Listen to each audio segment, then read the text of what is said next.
그래서 하나님께서 지금 요시야 시대에 너무나 그들이 무지함으로 깨닫지도 못하다 보니까 하나님이 이 율법책을 발견하게 해서 그들을 깨우치는 놀라운 일들이 지금 벌어지고 있는 거예요, 여러분들. 여러분들 생각해 보세요. 요시야가 율법에 대해서 공부를 안 했을까요? 공부를 했어요. 근데 문제는 이거예요. 지금 갑자기 요시야가 왜 성경의 말씀 사반이 읽는 그 성경의 말씀을 듣고 왜 갑자기 회개가 일어나죠? 여기에는 이제 신학자들이 이렇게 표현해요. 요시야가 왕궁에서 하나님의 율법을 배웠을 것이다. 그런데 피상적으로 배웠을 것이다라고 얘기해요. 피상적으로. 근데 지금 하나님의 말씀을 직접 들었을 때 그의 마음을 쳤고 그 마음에서 자기의 죄성을 깨닫고 얼마나 자기네들이 잘못했는지 불순종했는지 그걸 알았다고 얘기하는 거예요. 그럼 여기서 우리가 한 가지 배울 게 있죠, 여러분들. 뭐예요? 우리 또한 피상적으로 성경을 읽을 때가 너무나 많아요. 그 너무나 답답해요, 저는. 왜 그러냐면 여러분들이 우리 교회는 묵상을 중심으로 하는 교회예요. 그러면 묵상을 중심으로 했다면 피상적으로 성경을 읽어 내려가고 그냥 내용 분석만 하는 것이 아니라 거기에 뭐가 필요해요? 실질적으로 개인적으로 깨닫는 것이 필요해요. 그래서 성경에서는 그것을 야다라고 표현하고 히브리어로 헬라어로는 기네스코라는 단어를 쓰죠. 즉 무슨 뜻이냐면 깨달았다는 단어예요. 우리가 신학적으로 얘기하면 조명이라는 단어를 써요. 그렇게 우리의 마음의 빛으로 깨닫게 해주셔서 이 말씀이 살아서 나를 주장하게끔 해야 되는데 문제는 우리가 거기까지 깊이 들어가지 않는다는 거예요. 자, 그럼 어떻게 말씀이 살아서 나를 주장하느냐? 그거는 그리스도의 영광을 봐야 된다는 거예요. 즉 하나님의 말씀의 영광. 여러분들이 하나님의 영광을 보지 않으면 우리는 절대 만족할 수 없어요. 우리의 영혼은요, 하나님의 영광을 먹고 사는 영혼들이에요, 여러분들. 그래서 존 오웬이 그리스도의 영광을 이제 쓰게 됐죠. 말년에 이제 죽기 전에 바로 썼어요. 그리스도의 영광에 대해서 썼을 때 뭐냐면 그리스도의 영광을 알지 못하는 사람, 그 아름다움에 도취되지 못하는 사람, 그 아름다움에 내 생각과 내 마음이 도취돼서 정말 그 하나님의 영광에 정말 그 영광스럽고 찬란한 그 마음에 뺏기지 않은 사람은 그리스도인이 아니다라고 표현해요. 이게 왜 그런 표현을 했을까요, 여러분들? 여러분들 생각해 보세요. 하나님의 영광, 그리스도의 영광을 알지 못하고 어떻게 우리가 하나님을 존경할 수 있죠? 어떻게 그래서 여러분들 우리가 고린도 후서에 보면 뭐라고 얘기하나요? 한번 가볼게요. 다시 한번 이거 다 아는 내용이지만 제가 여러분들한테 다시 한번 말씀드리는 거예요, 여러분들. 고린도 후서 3장입니다. 제가 개역 한글로 읽어드릴게요. 3장 18절서부터 17절서부터 읽을게요.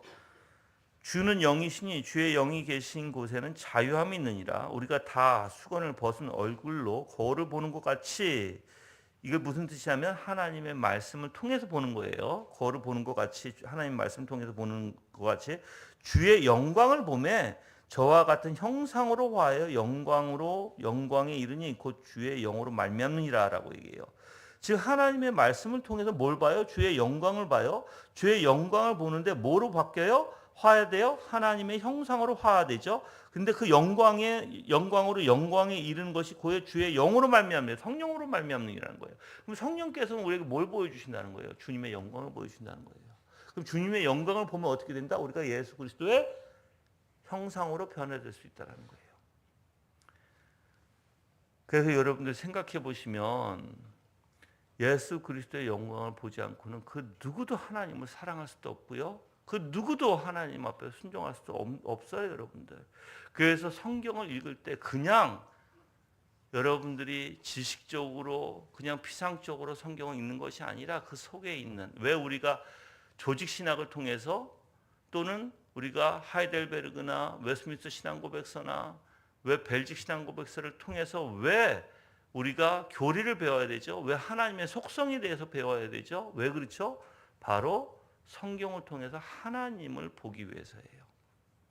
그래서 하나님을 보는 것이 하나님의 영광인데 어떻게 봐줘야 되냐면 아 이게 그냥 하나님이구나라고 봐지는 것이 아니라 야 하나님은 너무 아름답다. 하나님은 너무 멋지시다. 너무 광대하시다. 너무 위엄 있으시다라고 봐줘야 된다는 거예요.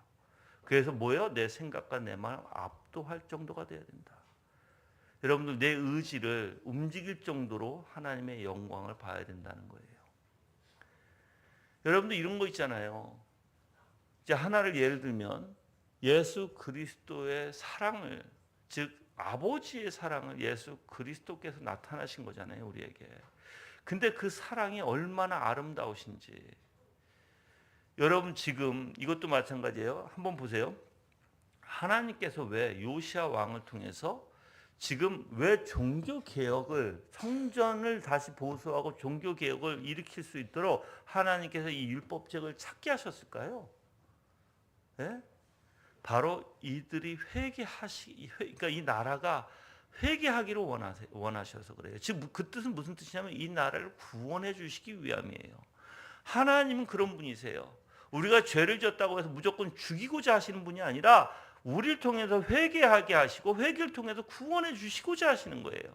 그래서 여러분들이 힘들고 지칠 때 어떻게 기도해야 되나요? 하나님 나를 구원하소서라고 해야 돼요. 하나님 나를 구원하시는데 나의 영광을 위해서 내 유익을 위해서 구원하는 게 아니라 하나님의 영광을 위해서 나를 구원하소서라고 기도하셔야 돼요.